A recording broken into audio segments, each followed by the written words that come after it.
bintang pernah kau tawarkan, yang ada hanya celaka. Karena hati kau sakiti,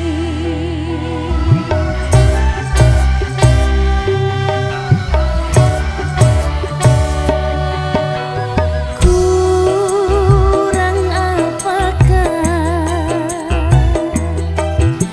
ya aku ini. Baik sudah, cantik juga sudah di matamu. Musim hujan kepanasan, Gak pakai payung. musim panas kehujanan. Pantaslah saja diriku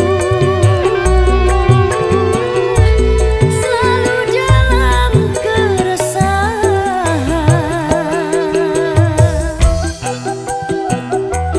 Yeay Bro Dasya.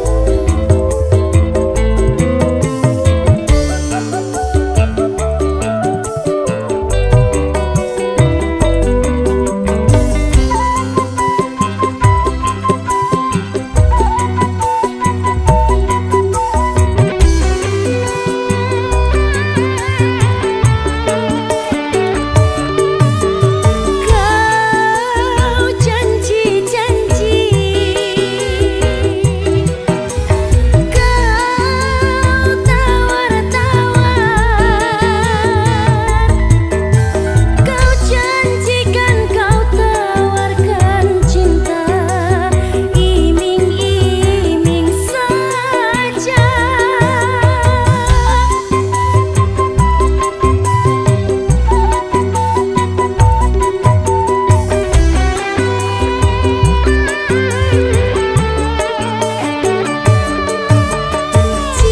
Cinta siapa?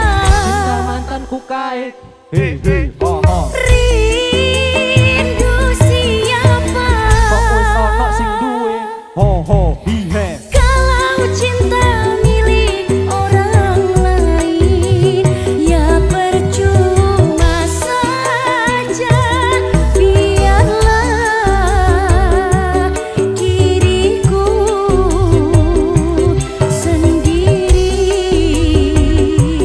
sendiri saja.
Bismillahirrahmanirrahim. Assalamualaikum warahmatullahi wabarakatuh. Om Swastiastu, Namo Buddhaya, salam kebajikan.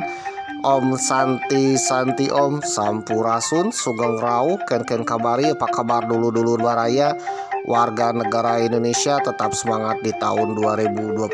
Mudah-mudahan kita semua dapat keberkahan, kesehatan, rezeki yang melimpah, dan juga kesuksesan di tahun 2025. Meskipun video ini tayang ya pertengahan tahun 2025 pemirsa. Waduh, ya video ini tayang sekitar bulan Juli 2025. Dan video ini menceritakan tahun 2024, tepatnya bulan Desember 2024. Waduh. Oke pemirsa yang berbahagia, tetap semangat di tahun 2025. Marilah kita panjatkan puji syukur kita kehadirat Tuhan Yang Maha Esa, dan juga panjatkan doa kepada Tuhan Yang Maha Esa. Mudah-mudahan saja apapun keinginan kita di tahun 2025 ini tercapai pemirsa. Amin. Bagi yang kemarin-kemarin sedang mencari jodoh, mudah-mudahan dapat jodoh di tahun 2025 ini pemirsa. Amin. Bagi yang kemarin sedang berjuang ya untuk mendapatkan sesuatu, mudah-mudahan tercapai di tahun 2025 ini pemirsa. Amin. Oke pemirsa yang berbahagia, marilah kita berdoa juga untuk keselamatan bangsa dan negara kita. Mudah-mudahan bangsa dan negara kita menjadi bangsa yang sejahtera, tentram, adil. Siapa tahu berkat doa kita ya, bangsa negara kita menjadi negara yang makmur dan juga sejahtera pemirsa, damai pemirsa. Waduh, jauh-jauh dari hama-hama konflik pemirsa. Waduh. Oleh karena itu marilah kita berdoa ya untuk keselamatan bangsa dan negara kita. Selain itu juga kita berdoa kepada Tuhan Yang Maha Esa untuk saudara-saudara kita yang ada di Palestina. Mudah-mudahan saudara kita yang ada di Palestina ya menjadi bangsa yang merdeka, terbebas dari hama-hama penjajah Israel pemirsa. Apalagi ketika video ini sedang diedit ya pertengahan bulan Juli ya, memang sambil melihat berita di Timur Tengah sana. Waduh, ternyata lagi hot-hotnya pemirsa.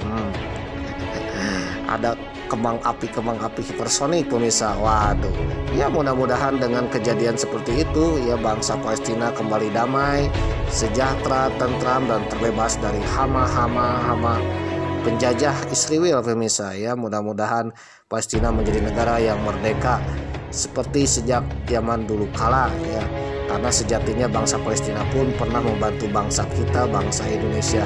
Bahkan bangsa yang pertama mengakui kemerdekaan ya bangsa Palestina pemirsa.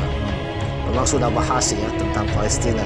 Bagi saudara yang tertarik ya scroll aja, cari di channel Makman pemirsa atau channel yang lain pemirsa. Karena sejatinya bahwa bangsa Palestina adalah bangsa yang berperan penting dalam kemerdekaan Indonesia pemirsa. Oke pemirsa yang berbahagia, memang sebagai bangsa Indonesia yang berdoa mudah-mudahan bangsa Palestina menjadi bangsa yang merdeka dan juga menjadi bangsa yang terbebas dari hama penjajah pemirsa. Free Palestine.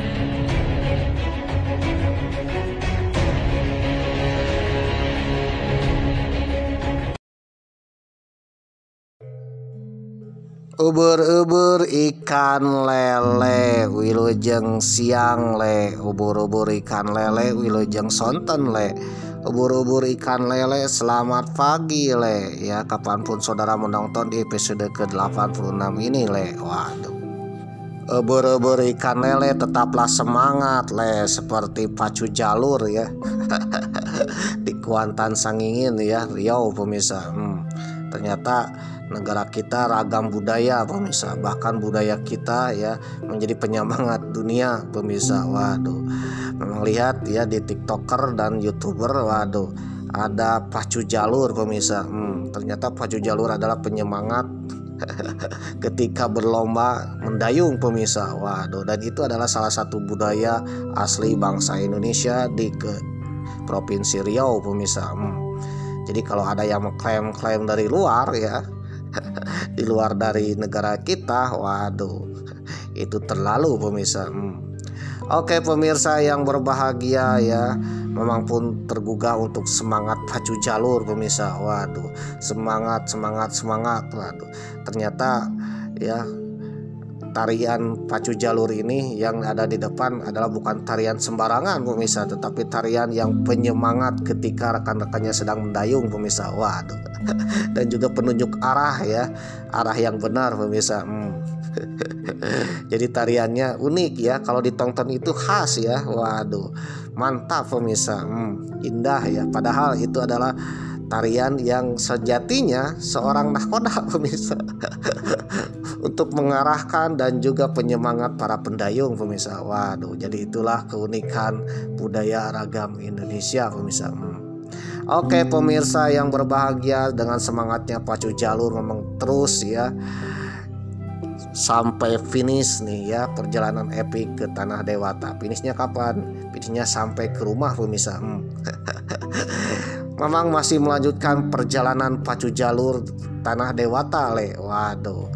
Dan sekarang ya pacu jalurnya ke arah pulang le. Waduh, dengan menggunakan kereta api le.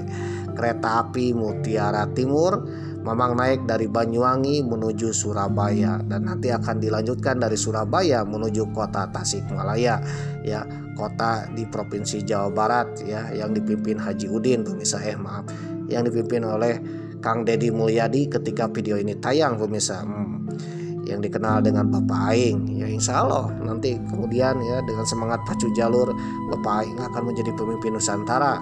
Waduh, amin. Oke pemirsa yang berbahagia ya, episode ke-86 ini Mamang sedang naik kereta api Mutiara Timur menuju arah Surabaya dan sudah sampai di stasiun Bangil. Waduh, di mana nih stasiun Bangil? Bagi warga Jawa Timur atau warga yang bangsa Indonesia yang pernah ke Bangil ya, tak asing ya di daerah Bangil ini. Tetapi bagi Mamang ini pertama kalinya melewati stasiun Bangil dan kecamatan Bangil. Bangil ini letaknya di Kabupaten Pasuruan, Provinsi Jawa Timur. Bangil ini adalah salah satu wilayah yang sangat istimewa spesial pemirsa. Waduh, dari segi historis dan juga yang lainnya. Apa yang spesialnya? Ternyata ini adalah salah satu kota penghubung jalur ya. Waduh, jalur darat ya, entah itu jalur jalan raya ataupun jalur kereta api dari Surabaya menuju Banyuwangi dan Surabaya menuju Malang pemirsa. Di Bangil ini ada percabangan jalan pemirsa ya, entah itu jalan kereta api atau jalan biasa, yaitu ke arah Malang dan ke arah Banyuwangi pemirsa. Dari Surabaya ke arah Malang ya beloknya di sini pemirsa, di daerah Bangil ini. Jadi stasiun Bangil atau daerah Bangil ini sangat strategis. Bahkan sejak zaman dulu kala Bangil ini dijadikan pusat pemerintahan Pasuruan pemirsa, dan menjadi pusat pemerintahan yang dipimpin oleh si bocah yang beruntung pemirsa. Waduh, siapa tuh si bocah yang beruntung? Oke pemirsa yang berbahagia, pukul 13.13 menjelang pukul 14 lah ya. Memang lupa nih jamnya berapa. Yang jelas antara jam 1 sampai jam 2 siang kereta api Mutiara Timur singgah di stasiun Bangil, salah satu stasiun yang sangat vital penghubung jalur ke Malang dan ke Banyuwangi plus ke Surabaya pemirsa. Surabaya Malang, Surabaya Banyuwangi ya beloknya di sini pemirsa. Nah, ketika sampai di stasiun Bangil ya, Mamang akan sedikit cerita tentang daerah Bangil beserta pemimpin dan pahlawannya yang mendirikan daerah Bangil ini pemirsa, yang dijuluki dengan si bocah yang beruntung. Waduh, saudara mungkin tahu siapakah beliau? Kalau saudara tahu beliau ya boleh skip lah. Tapi bagi saudara yang penasaran ya, jangan skip, siapa tahu bermanfaat. Tapi bagi saudara yang merasa bosan dengan channel Mamang ya dan tidak tertarik ya skip aja, karena kuota internet saudara tak tercover dana hibah pemirsa, apalagi meminta ke Mamang. Waduh, apalagi minta ke BPJS pemirsa, maaf. Oleh karena itu pergunakan kuota internet saudara. Bagi yang tak tertarik ya skip aja pemirsa. Namun bagi saudara yang menonton sampai tamat, Mamang berterima kasih dan Mamang pun akan berdoa ya, siapapun yang menonton sampai tamat, ya mudah-mudahan saudara atau anak cucu cicit saudara menjadi orang yang termakmur, tersukses di negeri ini pemirsa, dan mudah-mudahan salah satu keturunan saudara ada yang menjadi pemimpin di negeri ini. Mamang hanya berdoa siapapun yang menonton sampai tamat, mudah-mudahan doa Mamang dikabulkan oleh Tuhan Yang Maha Esa pemirsa, amin. Selain itu, bagi saudara yang punya pendapat sendiri ya boleh share di kolom komentar, siapa tahu pendapat saudara itu bermanfaat untuk kita semua. Yang penting saudara berkomentarnya penuh dengan perdamaian ya, bukan untuk bikin keonaran pemirsa. Karena Mamang pun ya berbicara sesuai dengan literatur yang Mamang dapatkan. Tapi bagi saudara yang punya pendapat sendiri ya boleh berkomentar ya, siapa tahu komentar saudara berguna untuk semua bangsa, amin. Oke pemirsa yang berbahagia, kalau melihat kota Bangil, Mamang teringat dengan Untung Surofati pemirsa. Beliau adalah pahlawan nasional Indonesia yang pernah Mamang baca di beberapa literatur pemirsa. Ternyata Untung Surofati ini adalah salah satu bocah beruntung pemirsa. Dengan keberuntungannya bikin repot Belanda pemirsa, waduh. Dan merupakan bupati pertama di wilayah Pasuruan pemirsa. Oke pemirsa yang berbahagia, waktu itu Untung Surofati membangun markasnya atau ibu kota di Pasuruan ini di Bangil pemirsa, dan beliau pun wafat di Bangil. Bangil adalah salah satu kecamatan di Kabupaten Pasuruan yang istimewa secara sejarah dan juga istimewa secara geografis pemirsa, karena letaknya yang strategis. Karena disinilah ya jalan menuju Malang, menuju Banyuwangi, menuju Situbondo, menuju Surabaya pemirsa, termasuk menuju pelabuhan ke luar negeri pemirsa. Waduh. Oke pemirsa yang berbahagia, Mamang akan sedikit cerita tentang Untung Surofati. Dikutip dari tirto.id dengan judul artikel Untung Surofati, bekas budak yang mengawini perempuan Belanda. Waduh. Untung Surofati bekas budak mengawini putri majikannya yang orang Belanda. Waduh, orang pribumi budak tapi bisa mengawini Belanda pemirsa. Ini gimana ceritanya nih? Waduh. Ia kemudian terlibat asmara dengan istri seorang pangeran dari Banten. Wow. Jadi meskipun orang biasa-biasa tapi perjalanannya benar-benar luar biasa pemirsa. Dikutip dari tirto.id, reporternya Iswara Endraditya, terbit 1 Maret 2018, laman tirto.id. Bocah rupawan itu dianggap membawa kemujuran bagi Tuan Moore. Karir perwira POC ini melesat sejak si bocah tinggal di rumahnya. Tuan Moore ini adalah orang Belanda, tuan tanah Belanda ya, yang ada di Batavia pemirsa. Pangkatnya yang semula kapten naik menjadi mayor, bahkan ia juga diangkat sebagai anggota Dewan Hindia atau Radvan Indi, waduh, alias Dewan Penasihat Gubernur Jenderal. Kekayaannya pun meningkat pesat. Dari situlah Moore sering memanggil lelaki kecil itu dengan nama Untung. Dikisahkan Ratnawati Anhar dalam Untung Surofati, terbit tahun 2012. Tuan Moore ya, Moore seorang Belanda. Beliau adalah seorang pegawai POC Belanda ya, dengan pangkat yang rendah pemirsa. Kemudian Moore mendapatkan bocah itu dari rekannya yang sesama perwira company, dari Kapten Van Beber. Waduh. Sejak usia 7 tahun, bocah tersebut mengabdi kepada keluarga Van Beber. Setelah ditebus dari seorang penjual budak belian di Makassar. Sekitar 3 tahun kemudian, bocah tersebut terpaksa dijual kepada Moore karena Van Beber harus sering berpindah-pindah tempat dinas. Bocah tersebut diboyong oleh Moore ke kediamannya di Batavia. Tugasnya adalah melayani putri kesayangannya. Waduh, mengasuh putri kesayangannya kesayangan keluarga Belanda yang bernama Susanne. Waduh. Serta membersihkan seisi rumah sekaligus sebagai tukang kebun. Bocah tersebut kerap terkagum-kagum setiap kali memandang kegagahan sang majikan dengan seragam militernya. Ia kini punya cita-cita menjadi seorang tentara seperti Tuan Moore. Bocah lelaki yang dibeli Moore tersebut diberi nama Untung. Kenapa diberi nama Untung?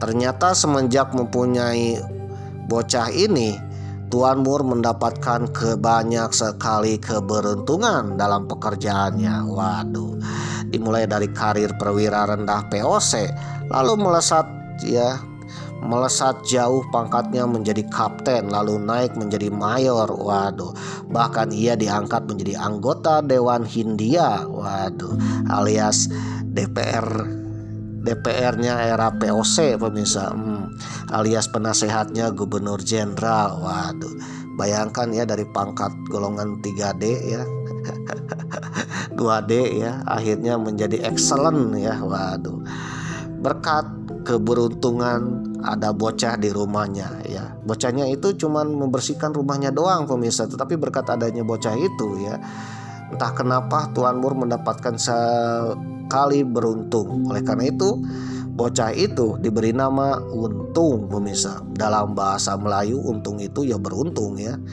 alias hoki pemirsa.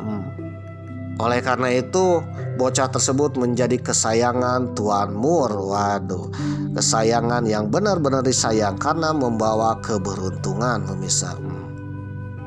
Bocah lelaki yang diberi Moore itu diberi nama Untung. Ternyata berasal dari Bali ya. Jejak Untung ini lahir di Bali. Ia lahir pada tahun 1660 dengan nama Surawiro Aji. Waduh, nama kecilnya Surawiro Aji. Ada yang menyebut Surawiro Aji berasal dari kalangan rakyat biasa.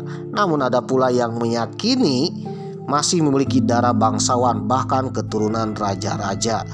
Konon ya, desas-desusnya bahwa bocah itu adalah keturunan raja yang ditaklukkan oleh tetangga rajanya pemirsa.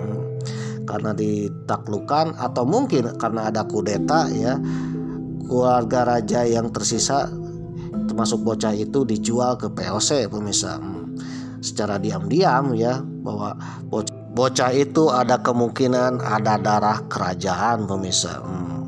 Biasa zaman dulu sering terjadi peperangan antar kerajaan atau sering terjadinya perebutan kekuasaan antar kerajaan.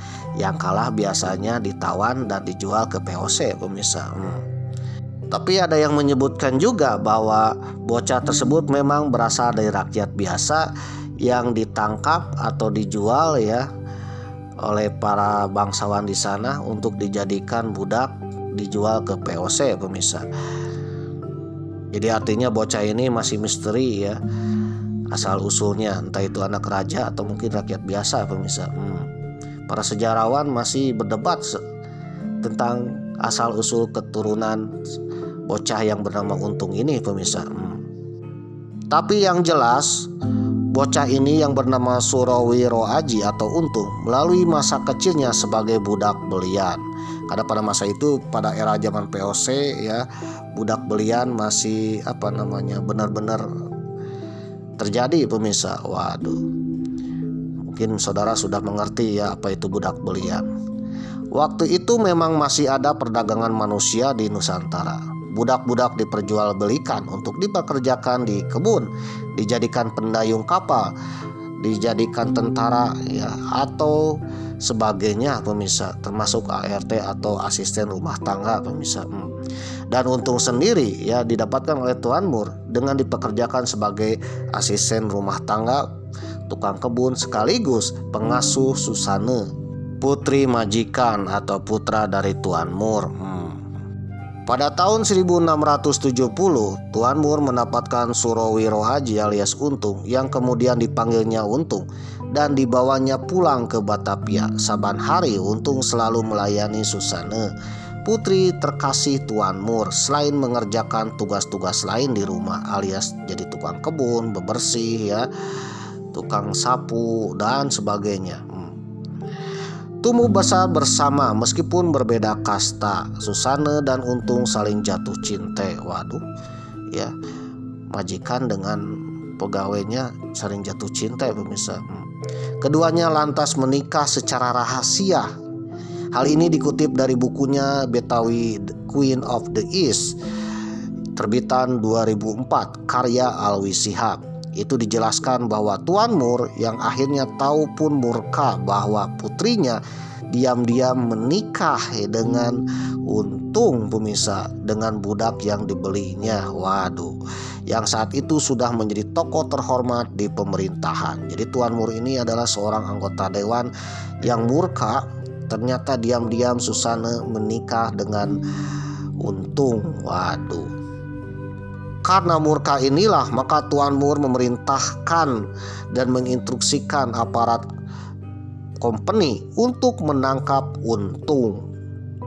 Akhirnya Untung pun dibekuk ya dan dipenjara di Stadhuis yang kini menjadi gedung Museum Sejarah Jakarta.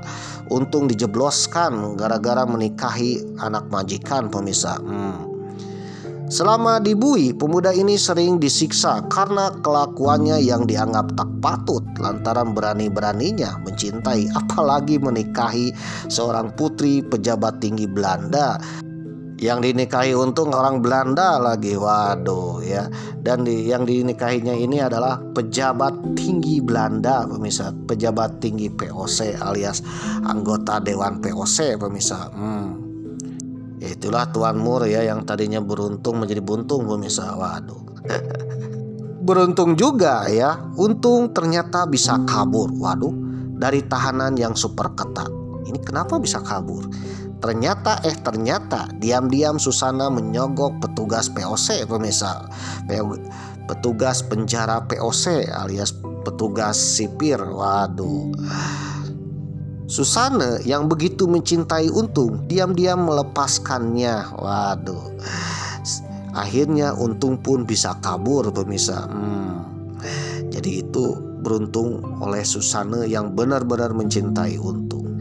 Ini kalau seandainya para sinematografi atau mungkin para sutradara ya film-film Indonesia, ini perjalanan kisah Untung sangat menarik ya. Mudah-mudahan ada filmnya ya. Filmnya sangat-sangat benar-benar epik pemirsa. Seandainya ada filmnya pemirsa. Waduh. Sejak saat itu kebencian terhadap tentara Belanda memuncak.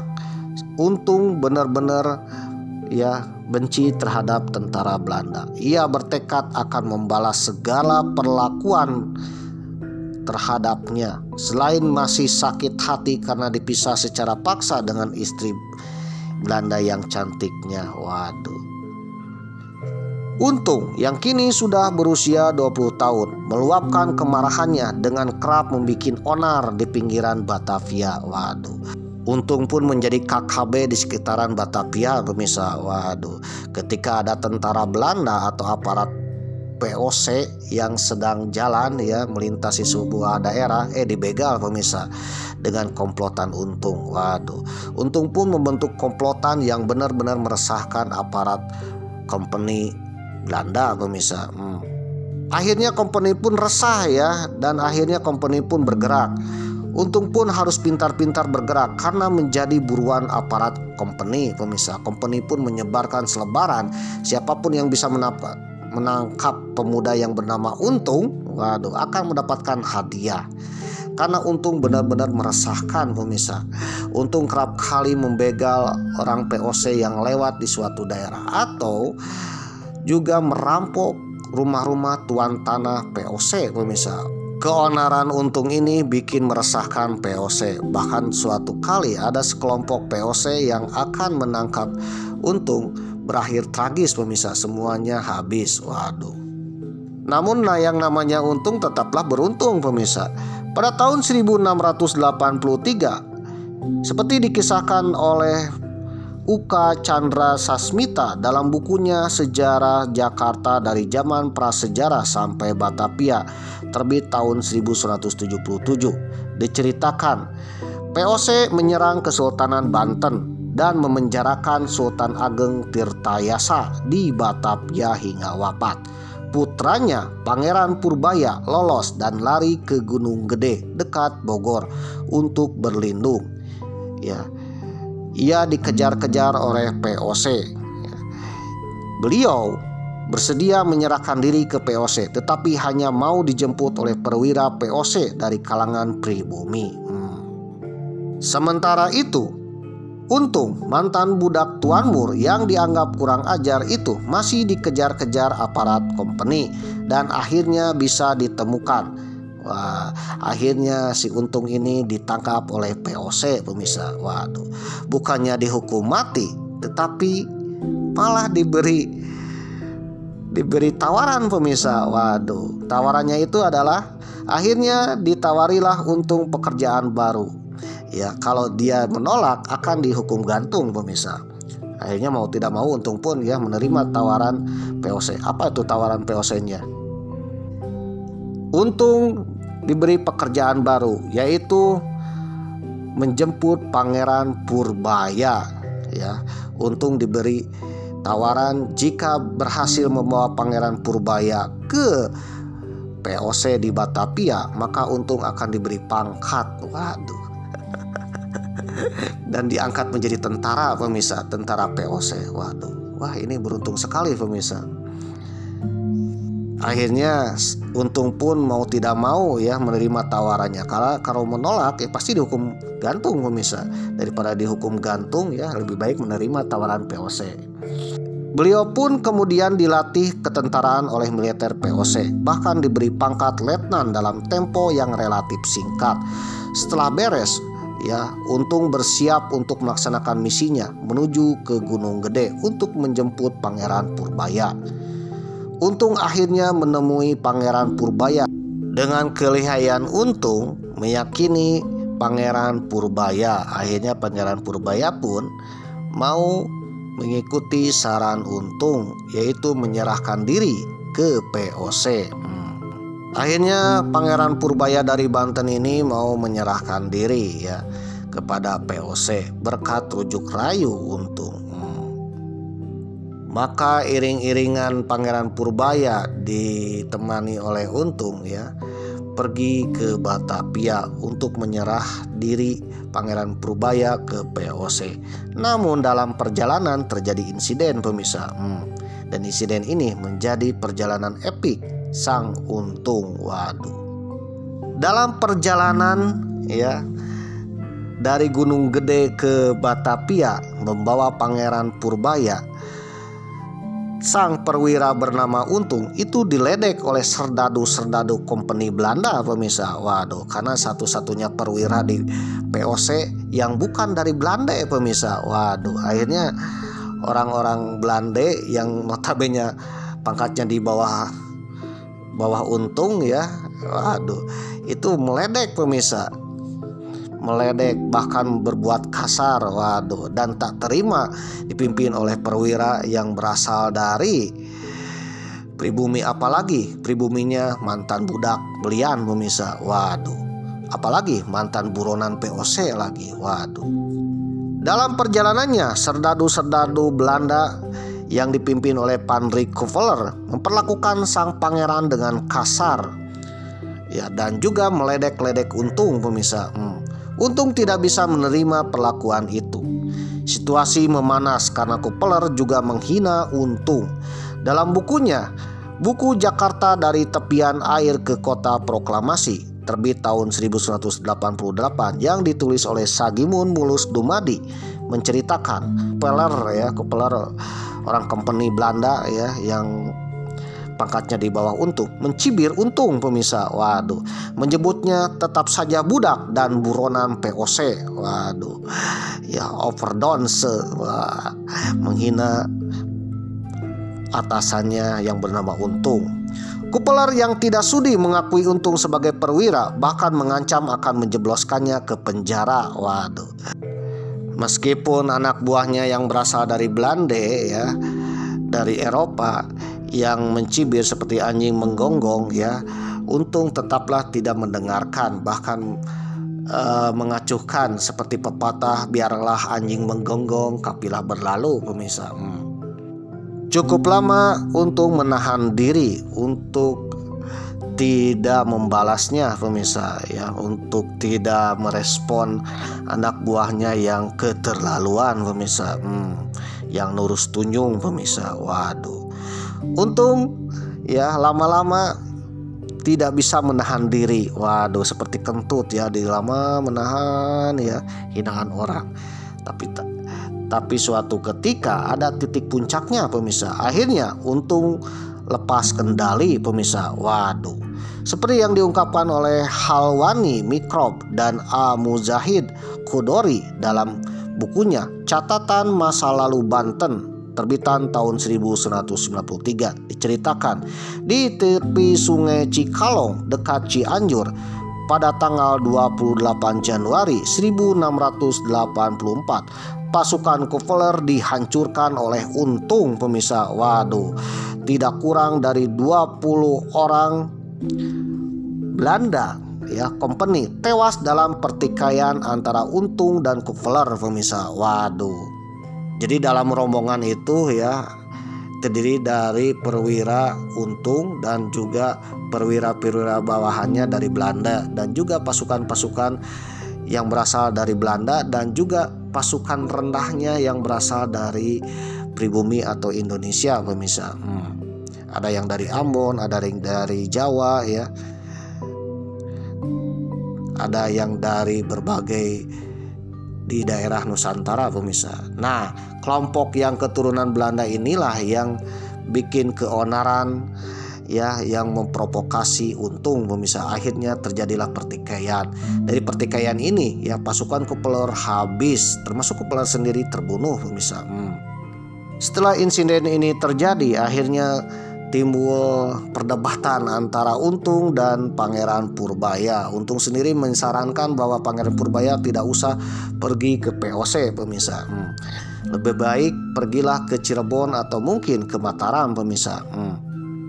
Karena Untung sendiri tidak berani mengantarkan Pangeran Purbaya ke Batavia karena ya telah membunuh pasukan atau tentara Belanda termasuk perwiranya bernama Kuvler pemirsa. Waduh.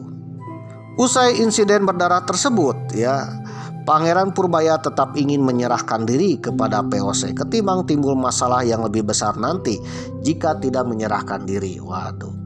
Namun di dalam perjalanan tersebut ya, Pangeran Purbaya menyerahkan istri pangeran bernama Raden Ayu Gusi Kusuma.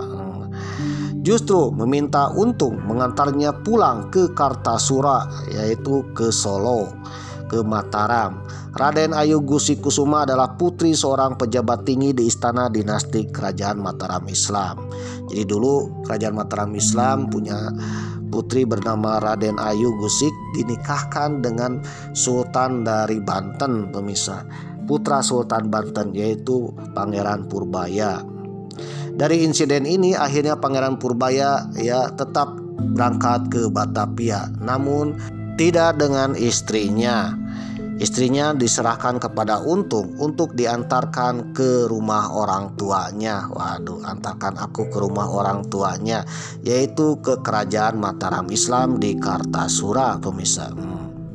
Akhirnya mereka berpisah jalan. Pangeran Purbaya dengan rombongannya pergi ke Batavia, sedangkan Untung beserta rombongannya, sebagian rombongannya mengantarkan putri raja yaitu Raden Ayu Gusi Kusuma ke Kartasura Mataram yang ada di daerah Solo. Mereka akhirnya berpisah jalan. Pangeran Purbaya dan para pengawalnya menuju benteng POC di Tanjung Pura, Karawang. Sementara Untung beserta beberapa pengikutnya mengawal Raden Ayu Gusi Kusuma ke Kartasura. Dalam perjalanan panjang itu, waduh ya, Raden Ayu tiba-tiba mencintai Untung pemirsa. Cinta mulai bersemi. Sang istri pangeran ternyata menaruh hati kepada Untung dan berbalas. Waduh, ini benar-benar beruntung ya, udah dapat Belanda, pangeran lagi, putri raja lagi. Waduh. Dalam perjalanannya ya, Untung sempat menghadapi pasukan POC lagi yang mengejarnya di bawah pimpinan Jacob Cooper. Karena POC tahu bahwa Untung ini bikin onar ya, salah satunya membunuh Kveler pemirsa. Waduh. Jacob Cooper mengejar Untung dan terjadilah insiden peperangan pemirsa. Peristiwa itu terjadi di desa Raja Polah yang sekarang di Kabupaten Tasikmalaya.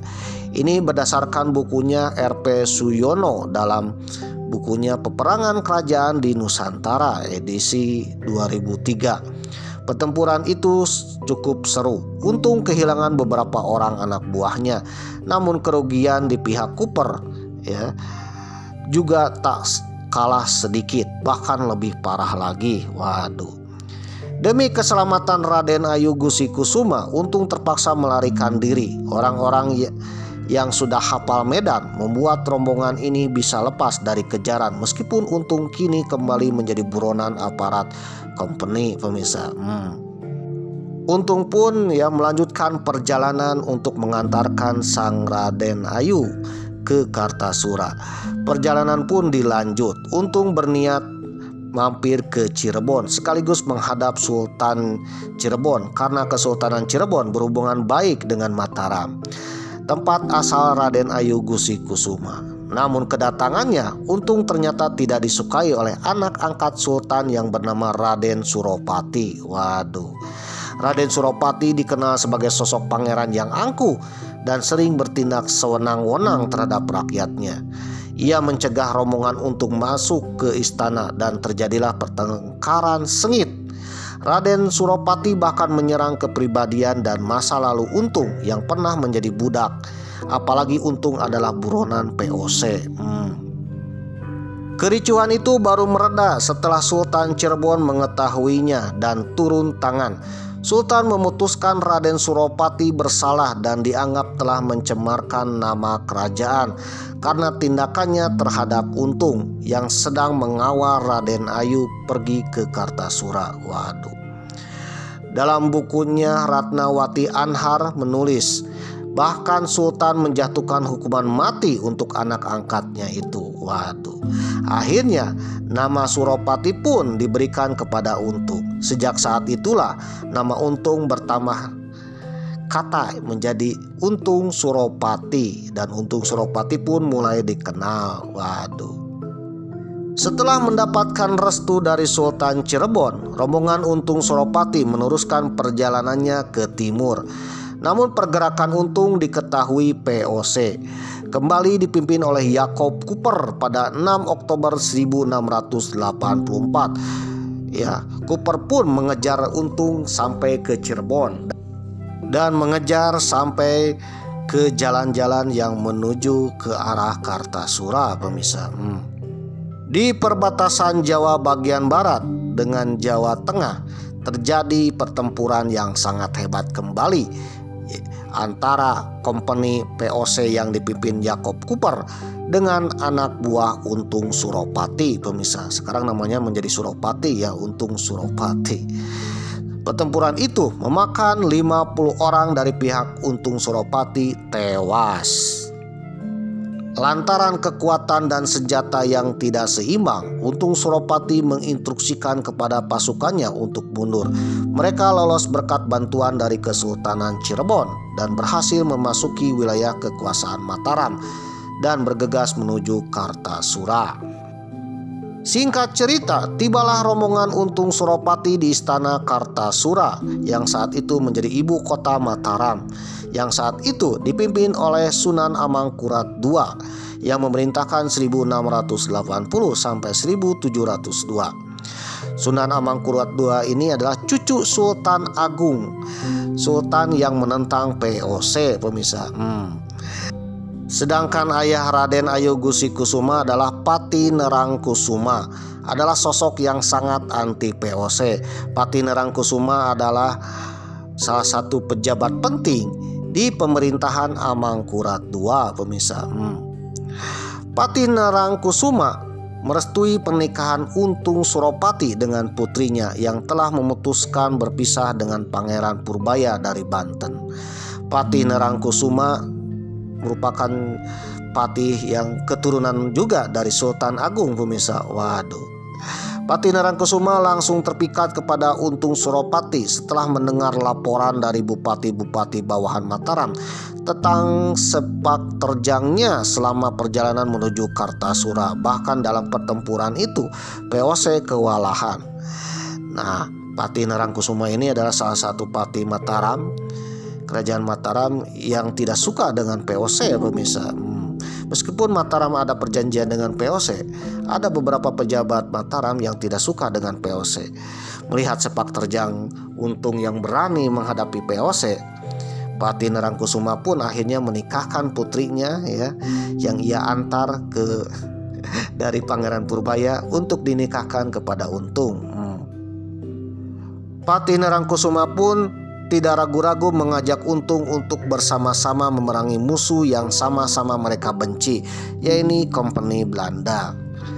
POC atau Kompeni Belanda mendesak kepada Amangkurat II agar menyerahkan Untung Suropati. Amangkurat II pun bingung pemirsa. Waduh, ini gimana nih?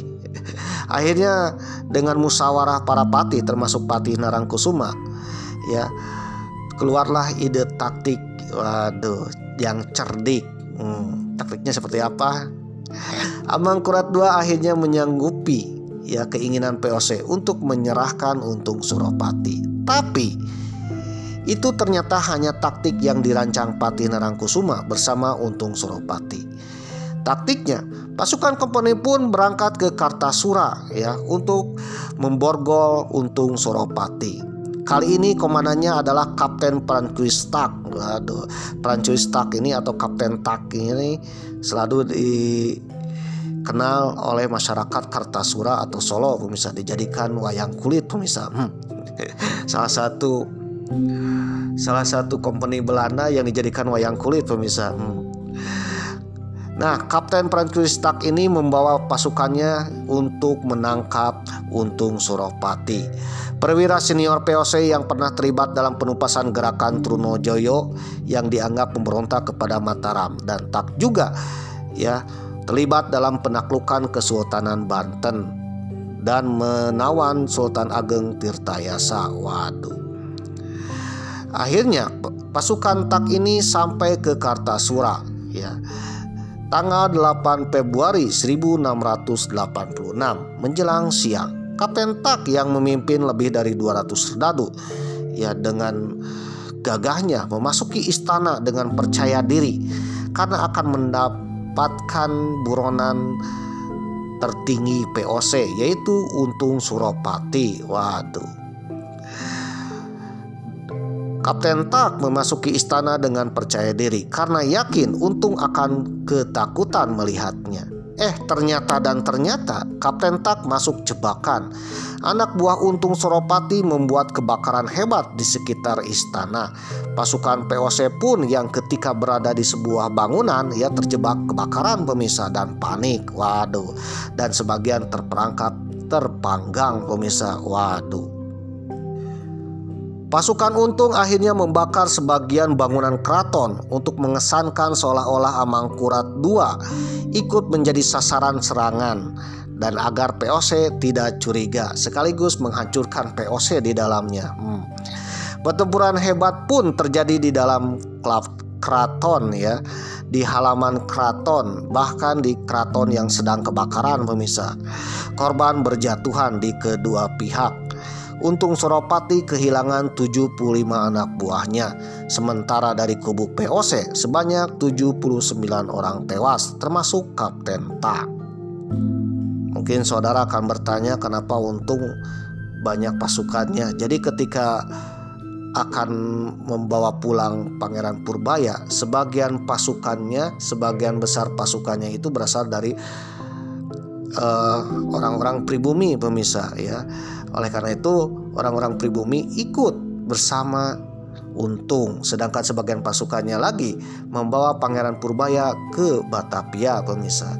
Jadi hampir 3/4-nya itu bersama Untung. Konon pasukan Untung ini bisa bertambah banyak berkat bantuan dari Kesultanan Banten dan juga dari Kesultanan Mataram Islam pemirsa, serta dari bupati-bupati atau orang-orang yang tidak suka dengan POC. Melihat terjadi pertempuran di Raja Pola, melihat pertempuran di perbatasan Jawa Tengah Jawa Timur di mana POC kewalahan, banyak orang-orang ya pejabat atau pati atau demang-demang yang tidak suka dengan POC bergabung dengan Untung. Waduh, akhirnya Untung pun mempunyai pasukan dan kekuatan yang tidak sedikit pemirsa.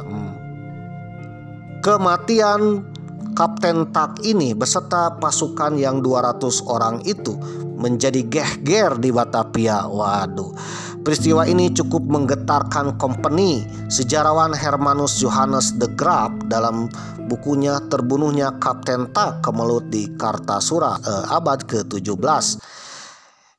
Bukunya terbit tahun 1989 menyebutkan bahwa pembunuhan Kapten Prancuis Tak merupakan salah satu peristiwa yang paling mencolok dalam sejarah POC. POC pun benar-benar geram terhadap kelompok Untung Suropati. Waduh. Dari peristiwa tersebut, Sunan Amangkurat II kemudian memerintahkan Untung Suropati untuk segera hengkang dari Istana Mataram untuk pergi ke arah timur, yaitu ke Pasuruan. Waduh. Amangkurat II pun kemudian memerintahkan Untung Suropati ke Pasuruan untuk menyerang salah satu wilayah Mataram di Jawa bagian timur itu. Kedoknya seolah-olah Untung melawan Mataram. Agar Belanda tak curiga setelah merebut Pasuruan seperti yang dituturkan oleh Djoko Darmawan dalam Sejarah Nasional Indonesia ketika Nusantara Berbicara terbit 2017. Diceritakan bahwa Untung Suropati mendeklarasikan diri sebagai pemimpinnya dengan gelar Adipati Arya Wiranegara alias Bupati di Pasuruan.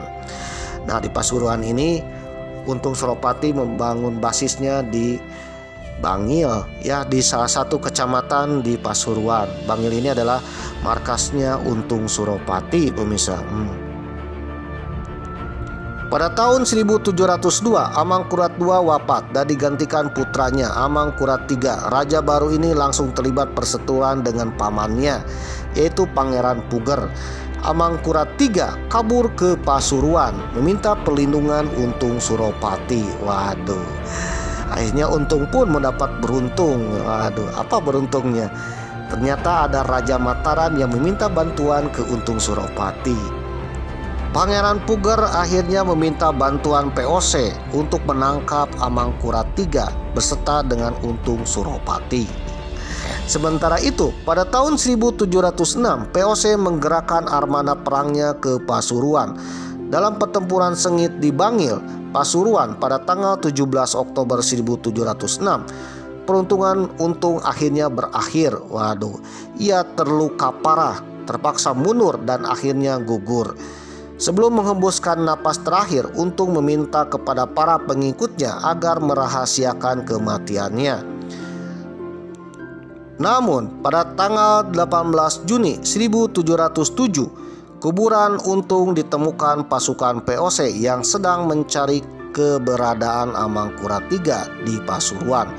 Makam itu lalu dibongkar, jasad Untung dibakar dan abunya dibuang ke laut. Waduh. Saking bencinya POC terhadap Untung Suropati, ya jasad Untung yang sudah menjadi jasad dan mayat pun ya akhirnya dibawa oleh POC, dibakar lalu dibuang abunya ke laut pemirsa. Menurut POC bahwa Untung ini adalah begundal yang benar-benar begundal pemirsa. Waduh, ya musuh bebuyutan POC, buronan nomor 1 pemirsa. Teroris yang dicari Company pemirsa. Waduh, akhirnya begitu bertemu meskipun sudah menjadi jasad, ya POC tak terima jasad Untung dikuburkan dengan layak. Ya, makamnya dibongkar oleh POC, jasadnya dibakar dan abunya dibuang ke laut. Saking bencinya terhadap Untung Suropati pemirsa. Jadi itulah Company penjajah pemirsa ya. Saking bencinya ya, benar-benar melebihi bencinya iblis pemirsa. Maaf. Kendati begitu ya, ketika Untung sudah tiada, para pengikut setia Untung yang kebanyakan terdiri dari orang-orang mantan prajurit POC campuran Jawa dan Bali masih sering melibatkan diri dalam berbagai aksi perlawanan terhadap POC. Begitu pula dengan putra-putra Untung Suropati, antara lain Raden Pengantin, Raden Suropati, dan Raden Suradilaga. Itu dicurigai oleh POC, pemirsa. Takutnya ketiga Raden ini, putra dari Untung Suropati, akan melakukan keonaran alias pemberontakan alias makar terhadap POC, pemirsa. Pada tahun 1723 mereka ditangkap company dan diasingkan ke Sri Lanka yang sekarang menjadi negara Sri Lanka. Saat itu Sri Lanka menjadi jajahan POC alias company, pemirsa. Sri Lanka pun pernah dijajah oleh POC, dan di Sri Lanka ini menjadi tempat buangan POC, pemirsa. Waduh, buangan orang-orang tokoh-tokoh yang bikin onar, yang bikin meresahkan POC, agar tidak merepotkan di kemudian hari, pemirsa. Sepak terjang Untung Suropati yang berkali-kali membuat murka Belanda, bikin murka company Belanda ini sangat melegenda.